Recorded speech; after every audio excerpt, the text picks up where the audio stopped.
the risk of being vulnerable feels so much huger and so much more scary than the risk of unicycling down a mountain. When you unicycle down a mountain, you have a helmet on and you have shin guards and arm guards and elbow guards and gloves on, and you feel so protected and that you just never get when you're trying to be vulnerable.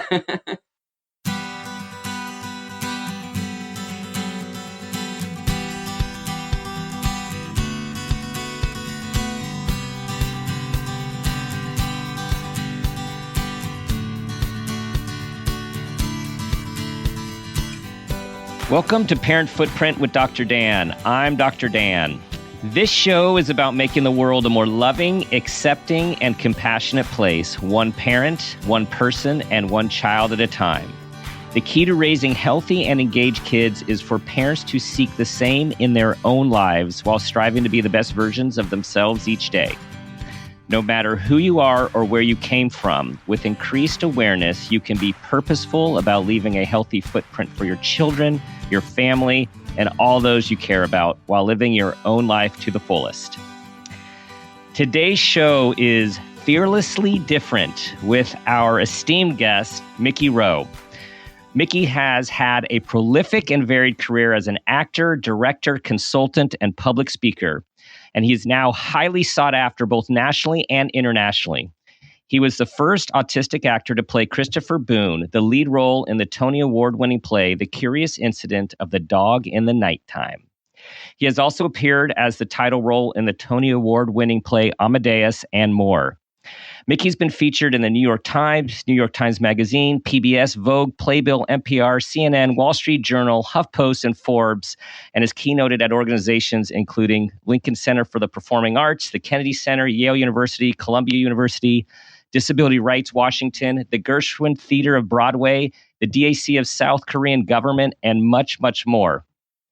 He was the founding artistic director of National Disability Theatre, which works in partnership with Tony Award-winning companies such as La Jolla Playhouse in San Diego, California, and the Goodman Theatre in Chicago.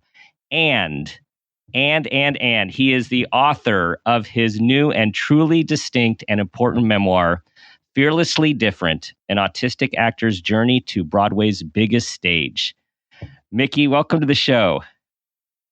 Thank you so much. It is such a huge honor to be here today with you, and thank you for that incredibly kind introduction. I had to go through all of it, especially after finishing your memoir this morning. I finished it this morning, and your journey, which we are going to be talking about today, I just have to say, Mickey, it's so heroic and so inspirational, and everything in your bio has just been hard fought, won through sheer perseverance and will and hope and dream. Oh, that's kind of you to say, and that's very sweet of you to say. I hope it inspires you to action as well. Yes. Thank you. Totally. Action to make a difference, which of course this show is about. And your life is very much about. Since I have the benefit of having read about your life. So for those listening who have yet to do so, tell everyone just a little bit about, where you're from and your upbringing. Yeah. So I am autistic and legally blind. I'm visually impaired. I, in school, was in special ed for part of the day through high school, had speech therapy, occupational therapy, all of those special ed resources. And really, through high school, I didn't really have any friends. I didn't know how to make a friend. I spent most of the day in recess and at lunch periods just pacing the hallways, not knowing who to talk to, how to talk to them, or really how to make a friend. And so that was me in school. Yeah. And then as autistic people, there are so many resources for autistic people when they are under the age of 18. Mhm. Really quite a lot of resources out there. But then when you turn 18, you're sort of just released into the world. Yeah. And all those resources kind of disappear for autistic people. So I had to just sink or swim and figure out how to make it in this world, I guess, how to survive and keep going. Oh, and survival is a big part of your story, which I want to dive deeper in. And before we get that, you said something about, you described your challenges growing up with autism. And also, without even knowing you had autism, we'll talk about diagnosis. Mm-hmm. Um, in the meanwhile, while all this stuff was happening at school and it was hard to make friends, you had this whole other side of your life, all these other talents and abilities, Mm-hmm. right? Like you were doing magic, you were walking on stilts, you were riding a unicycle. And yes, everyone, there is such a thing called it's basically mountain bike unicycling, where you go down the Uh-huh. highest mountains in the world. So you were doing all of this. This was this other side of your life, while you also were having to Absolutely. endure societal part of life. Yeah, so many autistic people. I think there's sometimes a misconception that all autistic people really hate any touch or physical movement or things like that. But so many autistic people are really sensory seeking. That proprioceptive input that other people feel in a more regulated way, autistic people can sometimes either feel way too much of it or really not feel enough proprioceptive input. Mm-hmm. So we go out of our ways to go swinging or spinning or jumping, or you often see autistic people stimming, which is when they flap their hands and rock back and forth a little bit.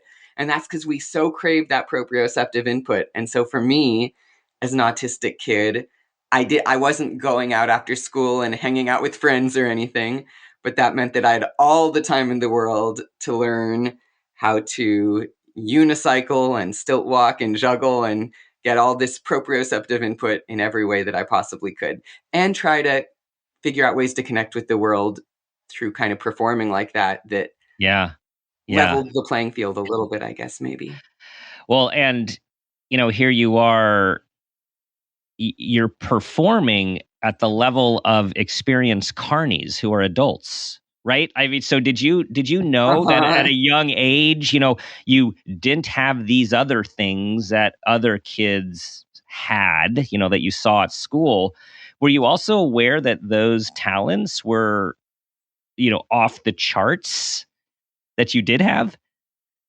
I think I don't know if those talents are off the charts, but I think I definitely took a lot of pride in those talents when I was a kid, for sure. Yes, and I I would just show up at fairs and festivals. Make no mistake, I was not invited or hired the Yeah. majority of the time to be there, but I would just show up and assert myself as being just as Yeah. professional as the professional carnies, I suppose. That one of the many pictures in your book, the picture of you on your stilts, and there's a picture Mm-hmm. taken behind you of you're on like 10-foot stilts or so, and you're Uh-huh. way up, and there's a Yeah. child like perspective between your leg looking up at you in, obviously awe. You were the performer. I mean, what did it feel like to be in that role, that performing role, when you were young? It felt so good because I think for the majority of my life, you know, people often feel really uncomfortable around individuals with disabilities or individuals with developmental disabilities as well.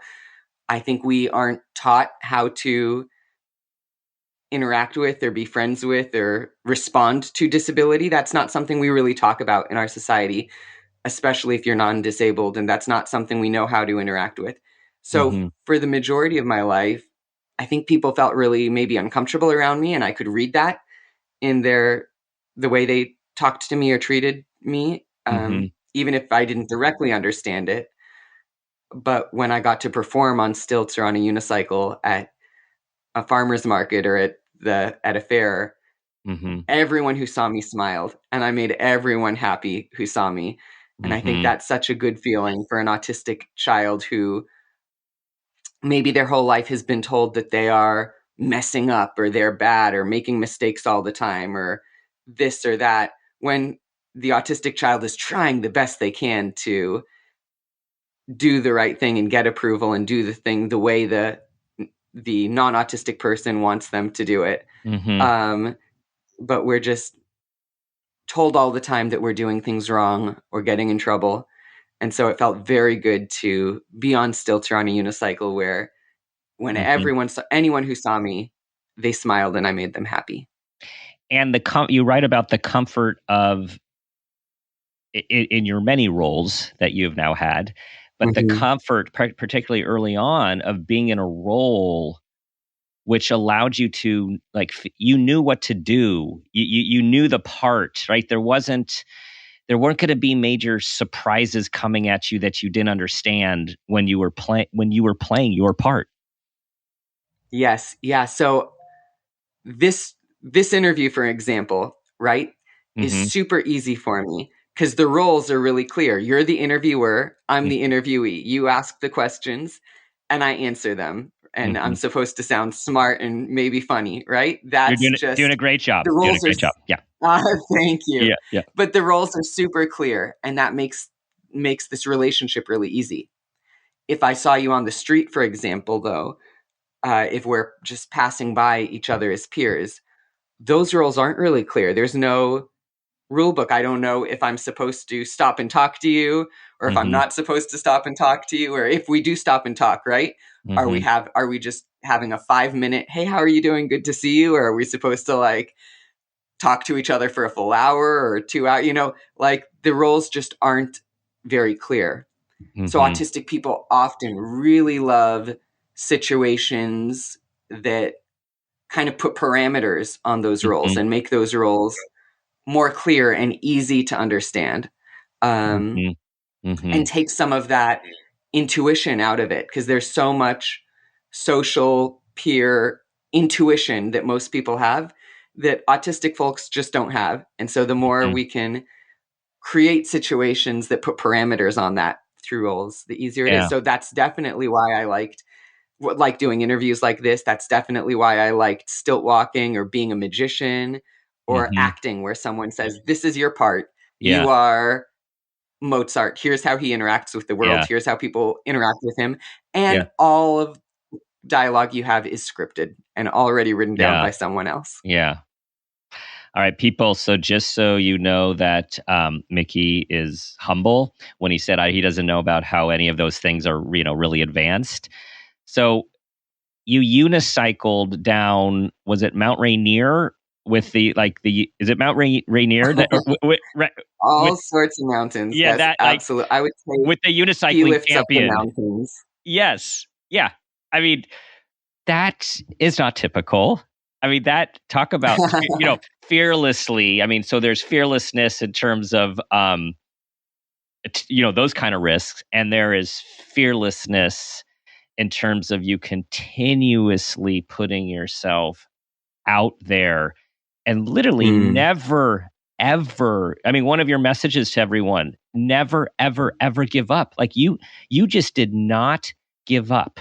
You wanted to be cast in that part. You wanted to be the first person with autism to play that character with autism. And without, people are gonna have to read the book for the story, but like you just, yes, you got, you're gonna get down every once in a while. You're gonna feel a little defeated, but you just never stopped. Yeah. And isn't it so interesting that so often the risk of being vulnerable like that feels so much huger and so much more scary than the risk of unicycling down a mountain? When you unicycle down a mountain, you have a helmet on and you have shin guards and arm guards and elbow guards and gloves Yeah. on, and you feel so protected and Yeah. safe in a way Right. that you just never get when you're trying to be vulnerable. Yeah.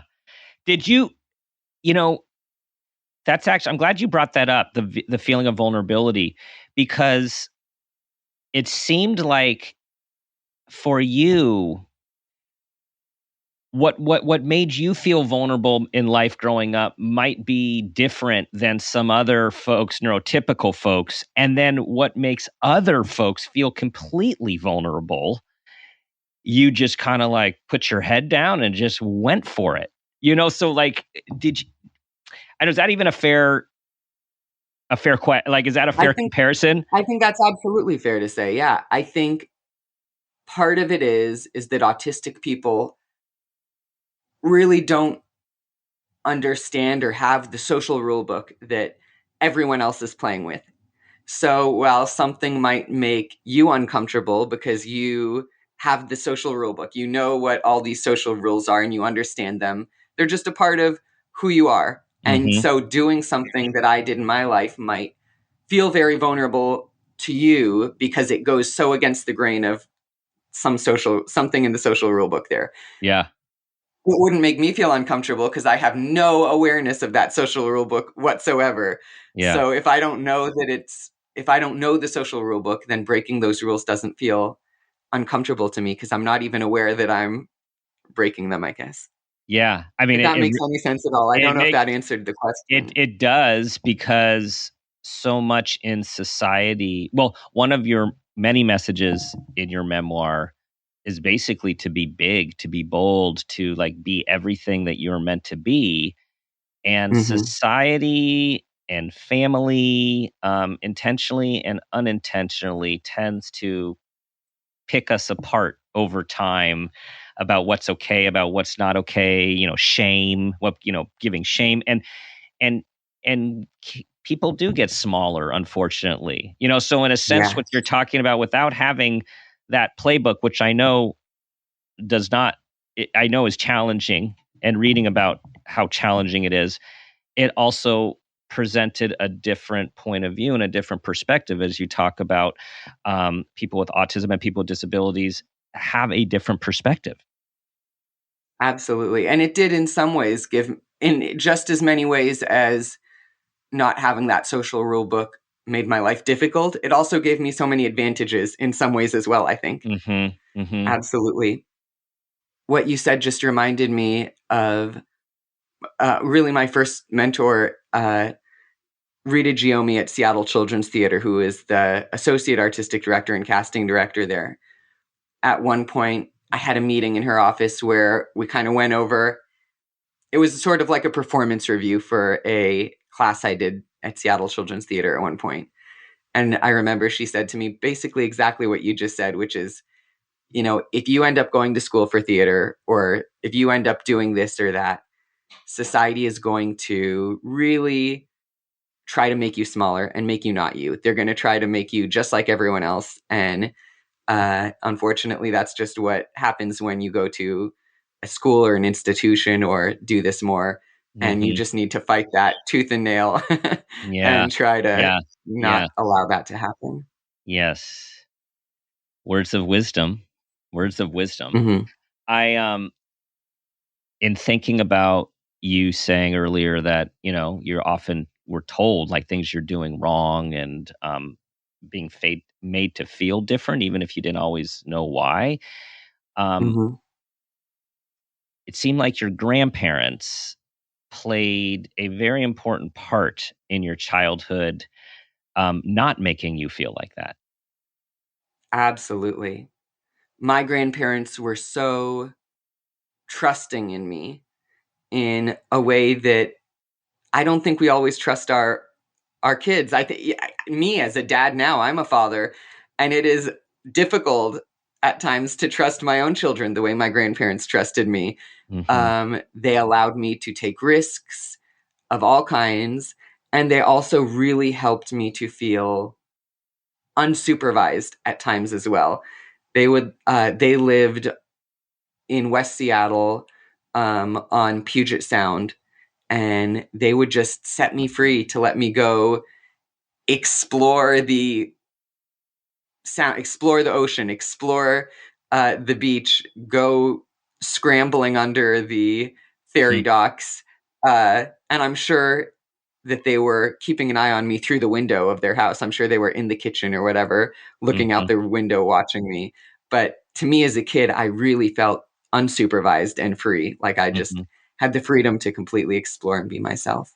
Yeah, and I think that's that last piece is what I really got from what you wrote, which is you were accepted for who you were.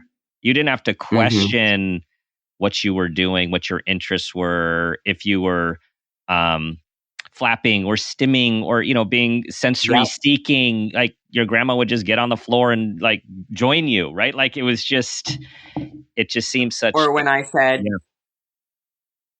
or if I said that I needed to dress like a clown when I left the house, my grandma would sew the costumes so that I could dress like a clown. Absolutely. I also want to bring in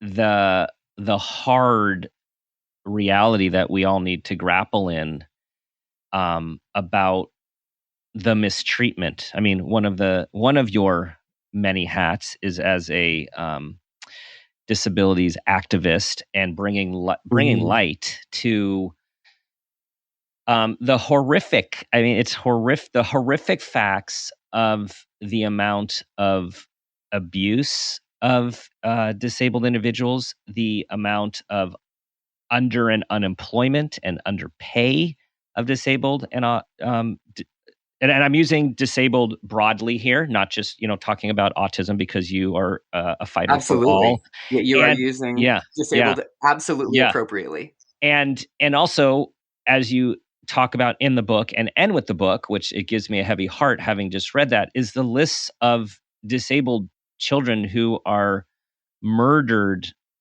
essentially because they're disabled. Like by their family members. Thank you. Yeah, by their family members. Like this is happening. And say a little about this, please. Absolutely. So our society tends to really see disabled people as burdens frequently. As a disabled person myself, I know I am frequently fighting that internalized ableism of feeling like I'm a burden for existing, just for existing. And parents also are often, even now, but especially even more so when I was a young person, taught to feel real shame that their child is disabled and to be embarrassed that their child is disabled. And this has led to one disabled individual being killed by their families or caregivers, at least one per week. Every single week this happens.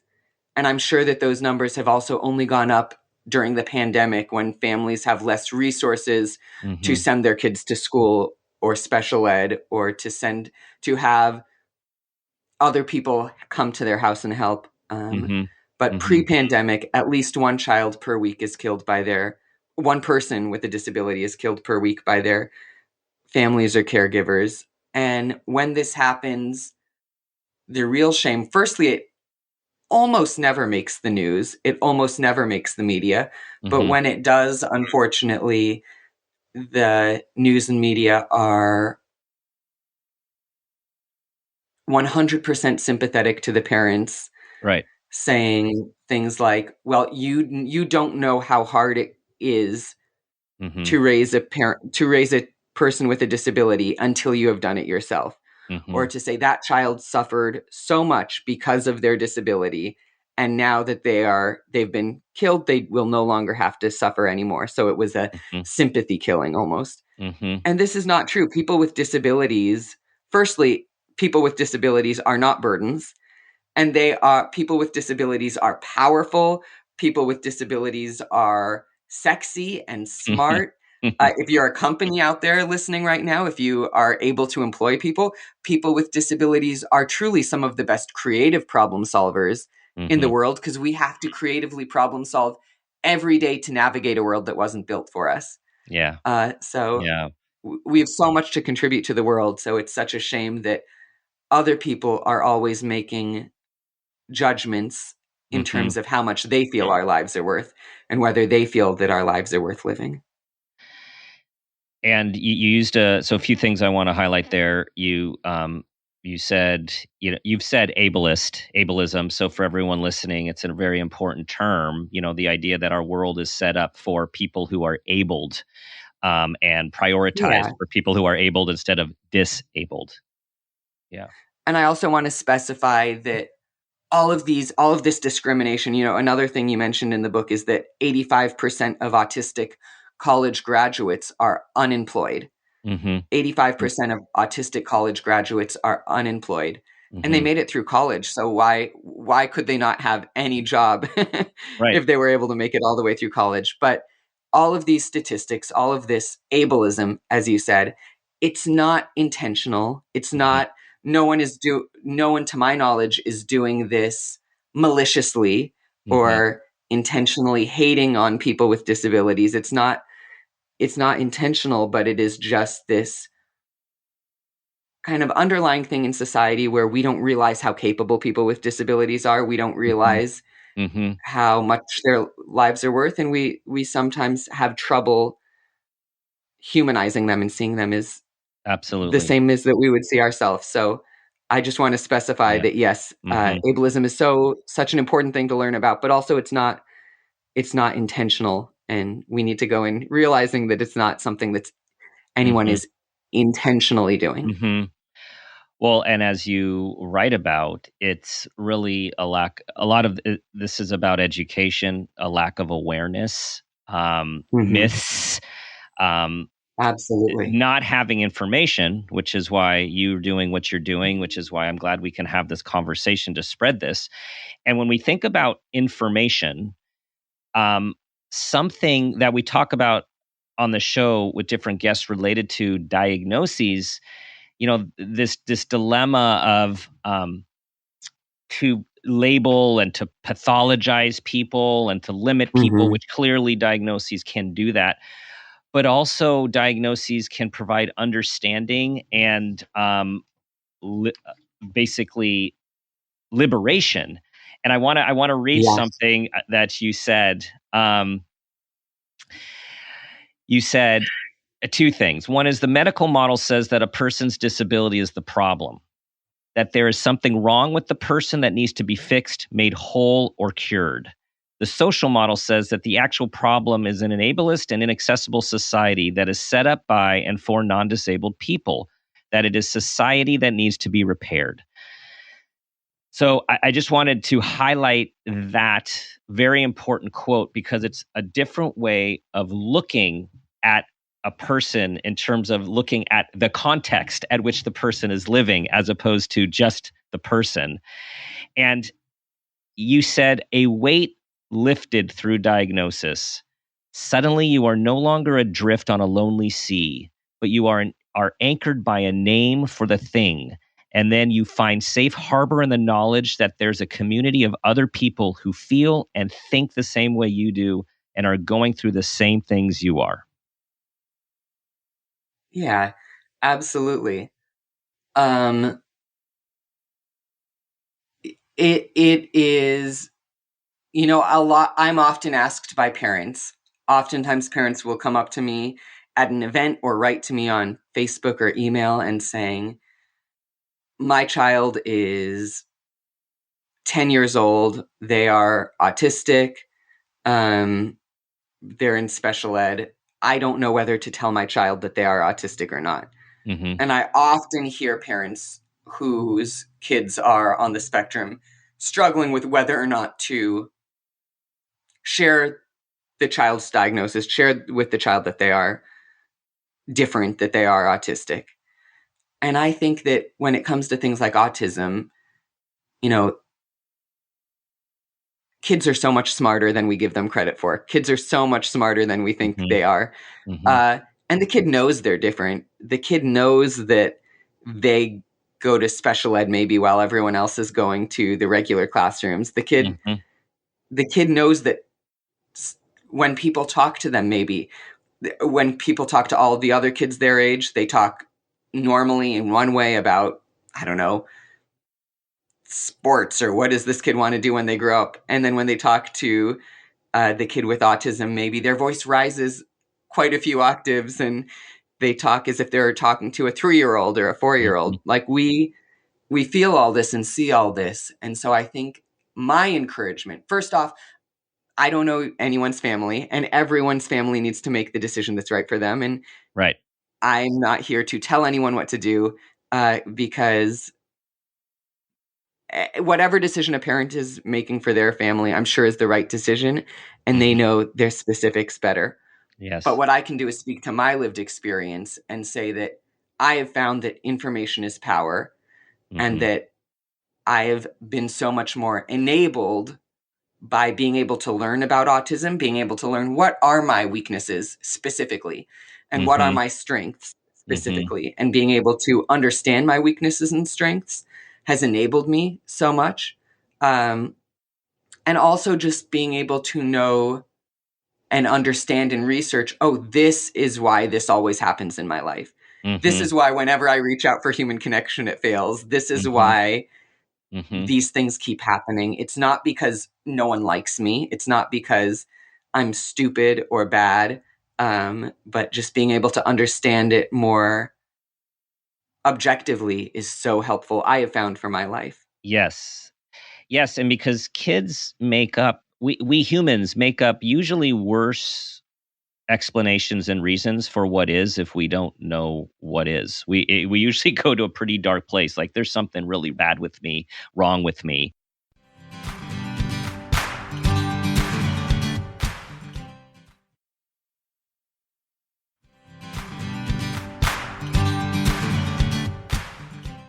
Now, Mickey, you were like college when you got your diagnosis, or around that age, right? Yeah, I was likely diagnosed in some way, whether it was formally or informally in elementary school, just seeing as all of the supports that I had through school were pretty specifically tailored towards autism, with occupational therapy and speech therapy and things like that. But because I didn't know that, I received my first diagnosis that I was aware of in college. Yes. Yeah. So looking back, what age would knowing that have been really helpful to you? Yeah, I think, as a parent now, I have kids on the autism spectrum. And what we have tried to do in our family is make it just part of the landscape of our family, make it part of the landscape of our life, so that there likely won't be an age where I have to sit down with my child. Oh, now you've turned 10 years old. Let me sit down with you and have this really hard conversation and tell you that you're autistic and all the hard things that means for you.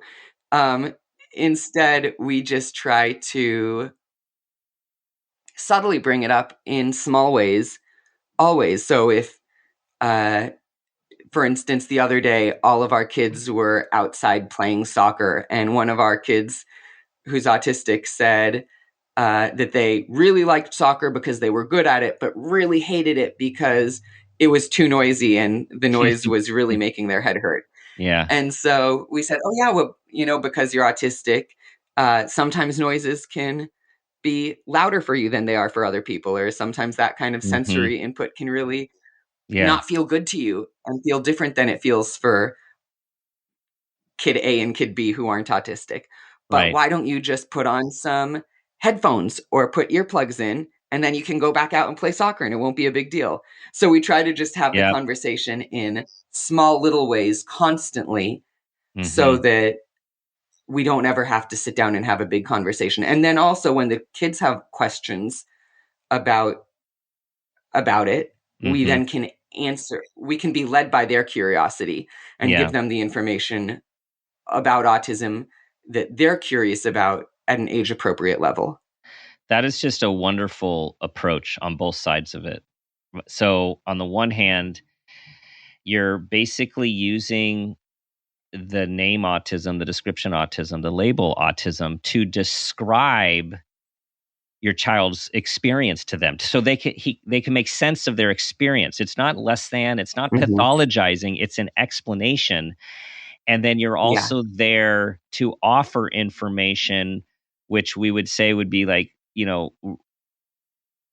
even or equivalent to a child's readiness, whether it's chronological readiness or developmental maturity readiness, right? Like they come to you with questions often when they're ready.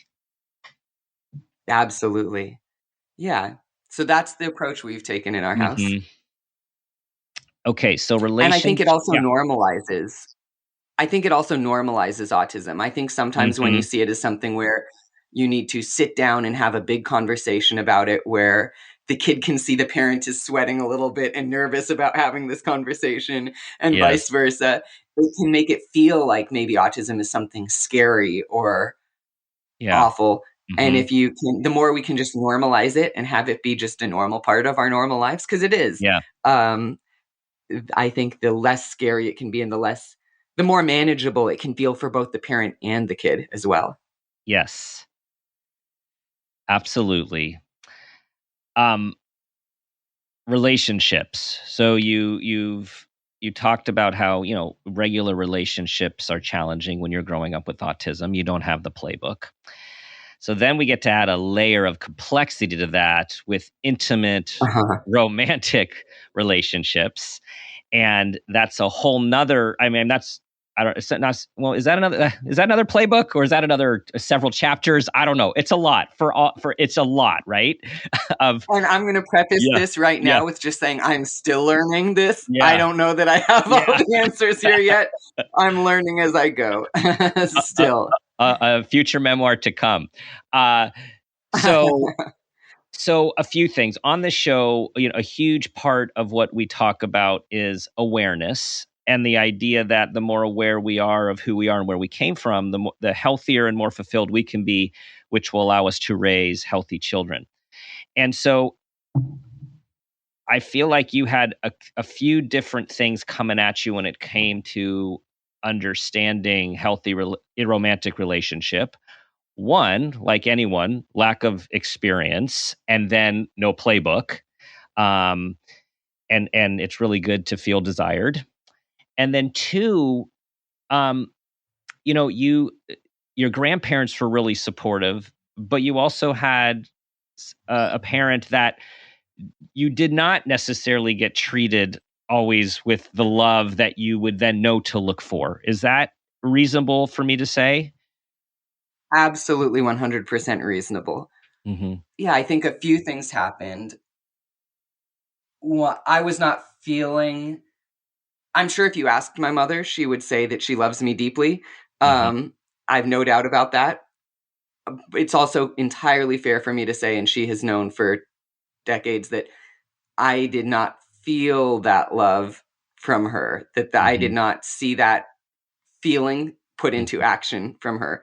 Hmm. Um, and I was often on the instead told things or had constant side comments made to me to make me feel the opposite. The one that's coming to my mind right now is I would hear her say frequently, either to me or her friends, well, the first pancake, I was the oldest child. I was the first child. And she'd say, Hmm. well, the first pancake never turns out, or things like that.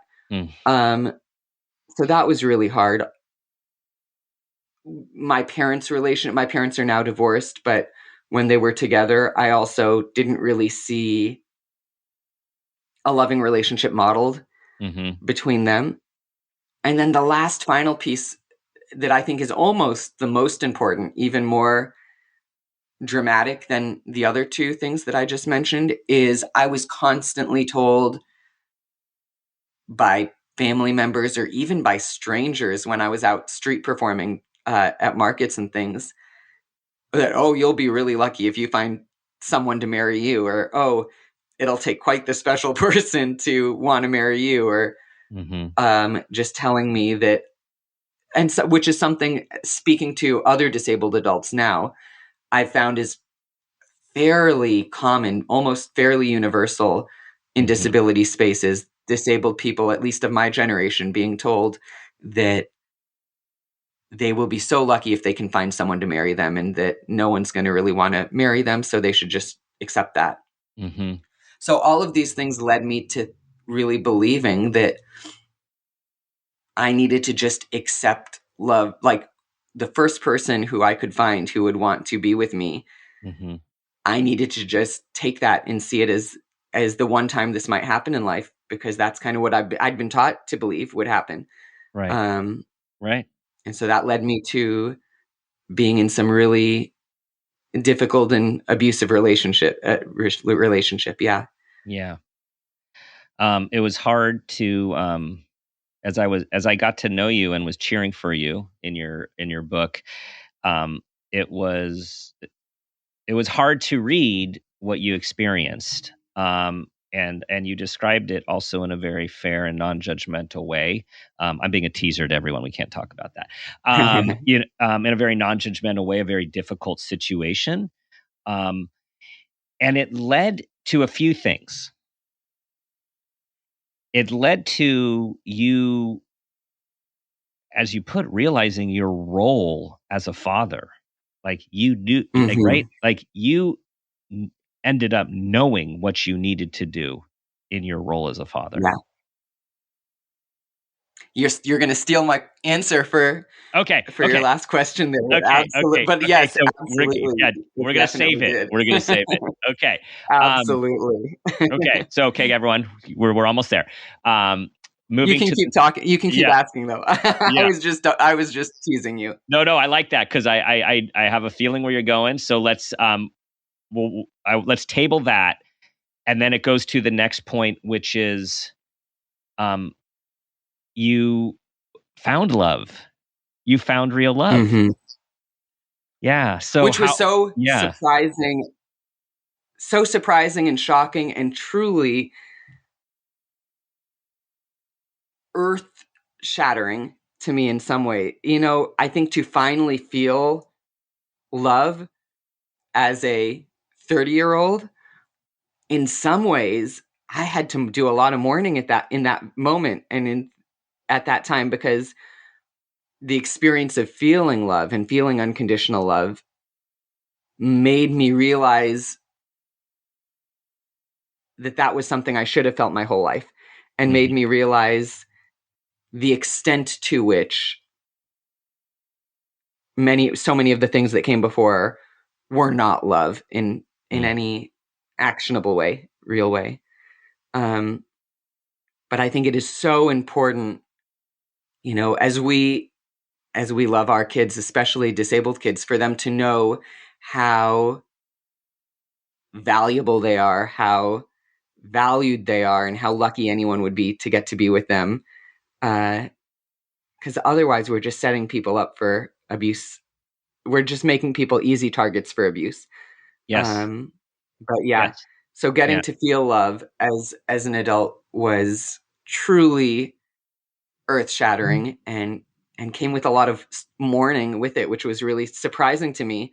So it was so shocking to me and surprising to my system to feel kind of mourning for my whole life in a way that I'd never felt before. I never felt sad about my life or mourned it. But then all of a sudden, when I felt love for the first time, it just breaks down all these walls, and you do have to kind of mourn for the fact that you didn't have that earlier. Yeah, and you're talking about this awareness, right? This there's so much more. It's an awareness of what you experienced, what you didn't experience, what it was possible to experience, and with awareness comes such tremendous growth. And there's pain to go through as we're growing. And it was maybe also the first time that I felt safe enough to grieve and reflect, whereas maybe I just hadn't had the safety to even have the opportunity to begin the process of reflecting earlier than that. I can't imagine anything, more important than a person feeling an adult or a child feeling safe and feeling loved. Mm-hmm. Right. So for everyone Yeah. listening, whatever side of, I mean, usually we're both children, children Uh-huh. and adults, and perhaps partners and family members, and safety, feeling safe and feeling loved. Like that is just such a huge percentage of the recipe for feeling healthy and for raising healthy humans. Absolutely. And I feel like with our kids, right? They're so smart. They're like sponges getting so much information from the world. It's almost our entire job is just to make them feel safe and loved. And if we can do that successfully, Hmm. they'll figure everything else out by themselves. They have the Yeah. capacity to get everything else they need by themselves. We just need to create that opportunity for the sponge to Yeah. soak it all up and grow. Yeah, it takes a little pressure off when you say it that way. As a parent, I know the pressure that I feel to help get our kids through this world that they're living in, which seems to Mhm. get more and more complex. But as you put it, like let's focus on our kids feeling loved and valued and feeling safe, and then the rest sort of happens.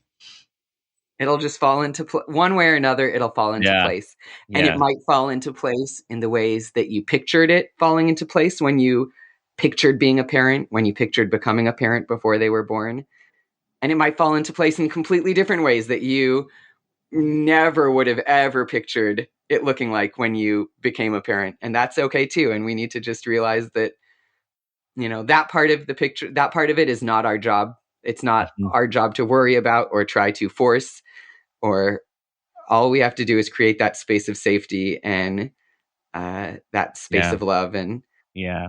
then just be okay with the parenting experience looking like whatever it looks like, whether it's how we pictured it or not.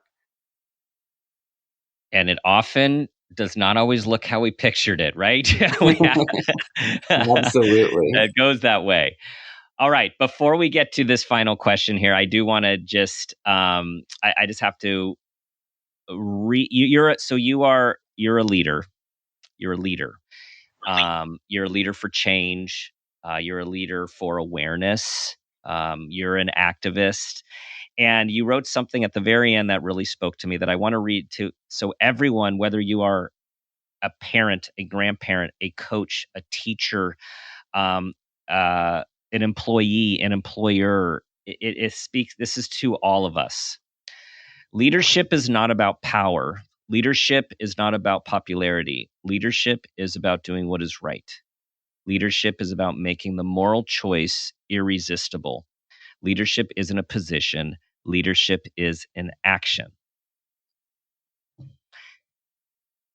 That just fills me up for all of my roles. I just feel like that's a guiding principle, which you have come to live by. Yeah, I think so often leadership has to do with getting out of the way and making it not about yourself too. And I think as parents, that is so as a parent, that's definitely where it's the hardest for me Hmm. to get out of the way and make it not be about me as the parent. Totally. But so often I think leadership is about making it not about you and getting out of the way. Um, and how we can model the things that we want in ways that make them seem exciting and fun and irresistible. I think that's so much of what I do every day, whether it's as an activist or whether it's as a director in theater or whether it's as a parent, trying to find ways to make the thing that I want make the picture of the world that I want to be in existence Yeah. seem really fun and exciting and sexy and all of those things, so that other people will also want to join that world that I see might be possible, maybe. We need that, right? We all need that hope. And why these conversations are so important, why your story is so important, how you just put yourself into those pages and out there for everyone to see, in a vulnerable, honest, and authentic way. You also, I love your quotes. You also, authenticity. You said something. Authenticity is powerful. Authenticity is sexy. Yeah. So thank you for being so authentic. And with that, we are to the question. So here we go. Are you ready, Mickey? Are you ready, Mickey? I am ready. Do we get a drum roll? Do we get Yes. Drum I roll. can do a Phil, let's drum get roll on some the drum roll. table. Yeah, do some drum roll. Here we go. Here it is. Tell us about a time that you had a new awareness about yourself as an individual, an awareness about yourself as a parent, or even an awareness about your own parents. And that new awareness had a positive impact on your life, your kids, or those you love. Yeah. I think as a parent, I didn't ever picture myself becoming a parent. I really didn't think I was going to be a parent. I did not want to have kids. But I am a dad and I had kids for reasons that you'll read in the book. But I don't know that even after having kids,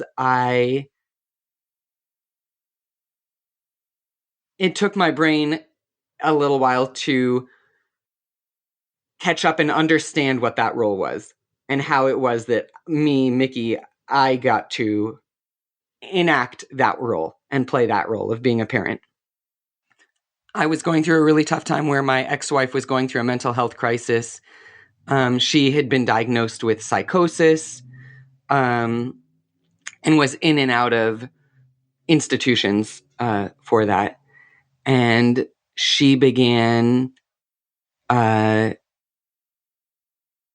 both doing physical actions and also verbally, sort of physically injuring the children and expressing things that seemed like that was going to continue or escalate. Mm-hmm. And I really did not know how to handle it. I felt so ill prepared to take on the world. Mm-hmm. We talk about how 85% of college graduates on the autism spectrum are unemployed, or how, I did not feel as an autistic person like I had been empowered to be independent in the world or take on the world. Mm-hmm. So when this happened, I really didn't know what to do. I think I was also really struggling with the fact that I don't think my ex-wife was ill-intentioned. I don't know that she would have ever chosen to do anything other than be a good mom. Mm-hmm. And so that dichotomy of, I know this person wants to be a good parent. Mm-hmm. I know they are trying to be a good parent, and not understanding mental health enough to understand how that person could be trying and wanting to be a good parent so badly, while also physically injuring the kid, intentionally injuring the children. I just could not wrap my head around that situation in a way that made it make any sense to me. So I Mm-hmm. felt really immobilized. But I finally made the decision that what I needed to do was, take the kids early. I'd made a plan to take the kids early in the morning before she woke up. I let her know that I was going to be taking them to the zoo just to buy us some time so that maybe we had like a day extra head start, where she would think we were just at the zoo having a good time. And I took the kids out of the house, went to court, got restraining orders put in place and things like that. And 3 restraining orders later, and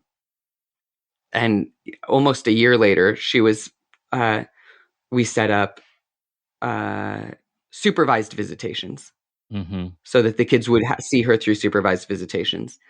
And so I think that moment, the moment that I made the decision to get out of the house with the children, Yeah. was the moment that I realized what my role was as a parent and took full ownership of that role as a parent of being Papa Bear. Yeah. I think that was the moment when I had the understanding of that and took that role on and really owned it. And kept your kids safe. Mm-hmm. Yeah. Yeah. Yeah.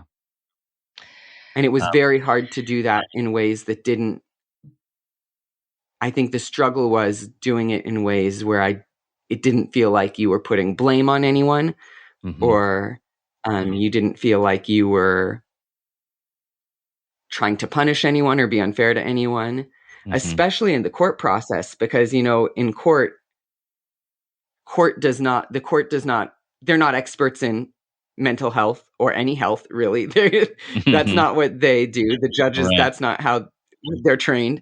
Um, and they really like things to be as black and white as possible. And so it's very hard, as someone who already doesn't understand the social rule book, to try to figure out how to present what's happening in a nuanced way that maybe I don't even understand, because I'm not an expert in psychosis or mental health either,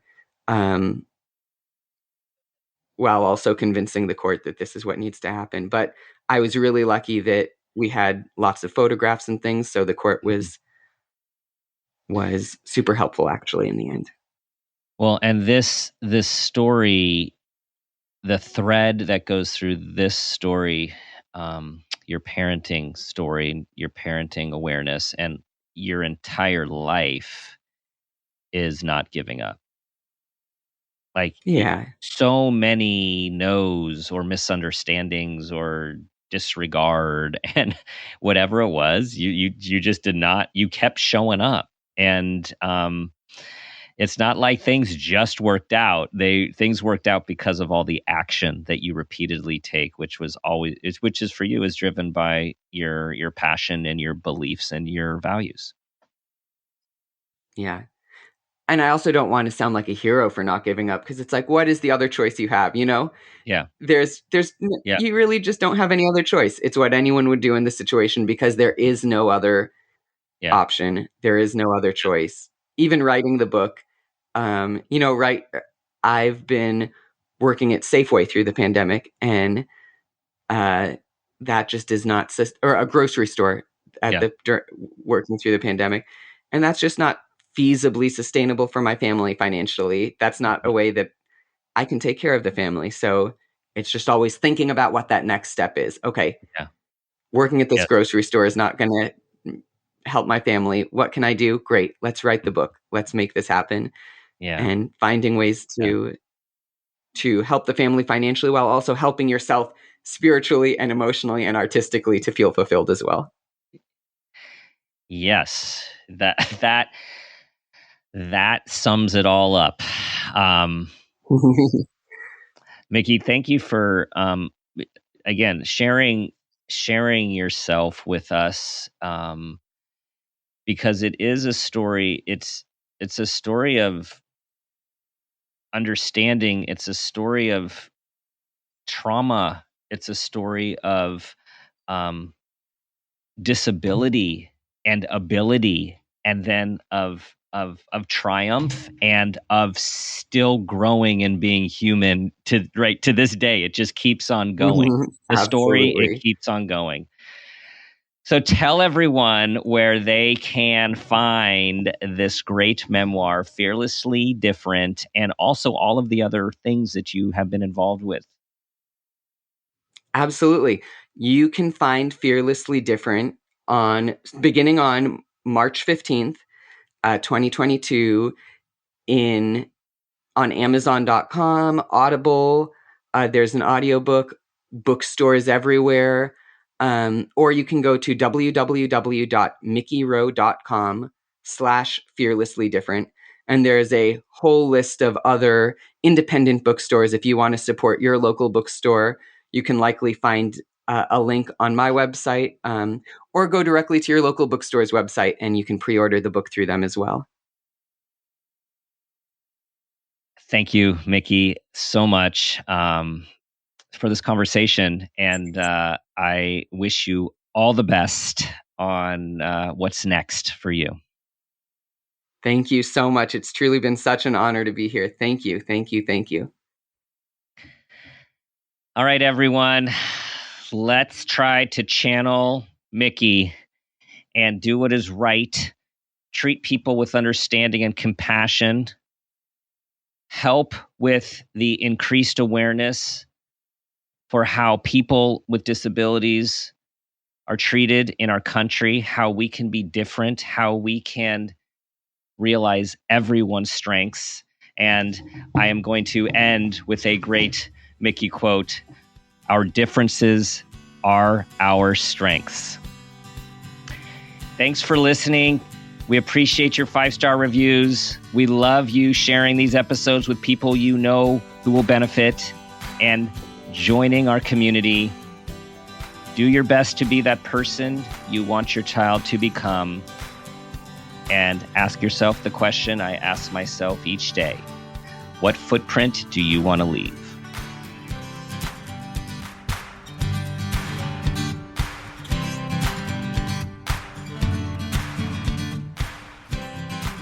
This has been a Peters and Rossi production. Parent Footprint with Dr. Dan is produced by Laura Rossi. Our engineer is Phil Rossi. Theme music is Strummer Man, composed and performed by Pro Tunes. Artwork is by Garrett Ross. Follow us on Instagram and Facebook at Parent Footprint Podcast and on Twitter at Dr. Dan Peters. If you are an advertiser interested in advertising on our show, go to midroll.com/ads. For more information, go to exactlyrightmedia.com. Listen, subscribe, and leave us a review on Apple Podcasts, Stitcher, or wherever you get your podcasts.